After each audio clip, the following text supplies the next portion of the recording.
एक तो ये खबर झूठी है या व्हाइट हाउस ने गलत जानकारी के ऊपर बधाई दी है। मुझे लगता है खबर झूठ फैलाई है। ये हमारा फेडरल डेमोक्रेसी का इंटरनल मैटर है। कल ग्राम पंचायत चुनाव में मोदी जीतेगा तो प्रेसिडेंट ट्रम्प या मैक्रॉन और ये सब लोग स्टारमर ये मोदी को बधाई देंगे। बीजेपी वाले को आईटी सेल को समझना चाहिए। उनको सबसे पहले अमेरिका एक सबसे बड़ा डेमोक्रेटिक कंट्री है, भारत भी है। भारत में क्या चल रहा है डेमोक्रेसी के नाम पर ये पूरे विश्व को पता है, लेकिन मजबूरी भी है। राहुल गांधी जी, उद्धव ठाकरे जी, ममता बनर्जी बार बार इस बारे में अपनी बात रखते आए हैं। इसलिए मैंने सिर्फ मेरा कर्तव्य है इस देश का नागरिक होने के बावजूद कि प्रेसिडेंट डोनाल्ड ट्रंप को करेक्ट करें। इस देश में पश्चिम बंगाल में, तमिलनाडु में, आसाम में डेमोक्रेसी के नाम पर क्या खेल चल रहा है ये विश्व को भी पता होना चाहिए। मैं ये नहीं मानूंगा कि मेरा ट्वीट डोनाल्ड ट्रंप ने पढ़ लिया और कुछ उसका ऊपर काम नहीं। मेरा कर्तव्य मैंने किया।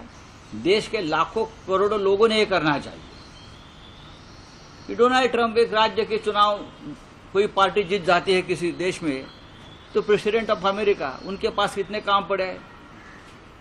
वो हॉर्मुज की समुद्र धुनी को खोलना है उनके सामने बड़ा, ईरान और इजराइल का युद्ध में उनको ध्यान देना है।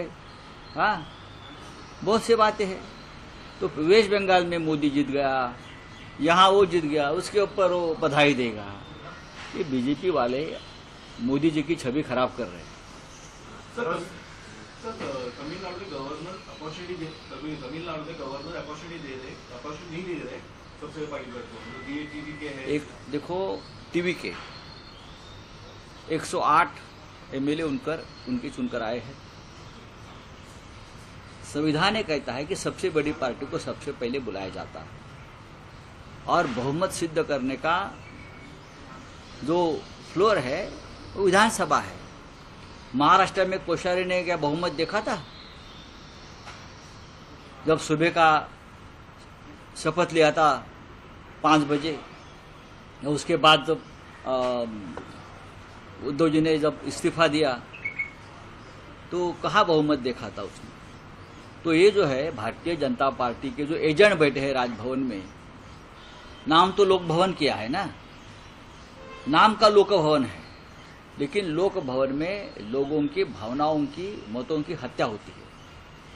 108 वाले पार्टी को सबसे पहले बुलाना चाहिए, ये हमारा संविधान कहता है। लेकिन तो मैंने कहा, कल मैंने ट्वीट किया था, कल बीजेपी का वहाँ एक सदस्य चुनकर आया है, उनको बुलाइए और उनको 5 साल का समय दीजिए बहुमत सिद्ध करने के लिए और 108 लोगों को बहुमत जुटाने के लिए।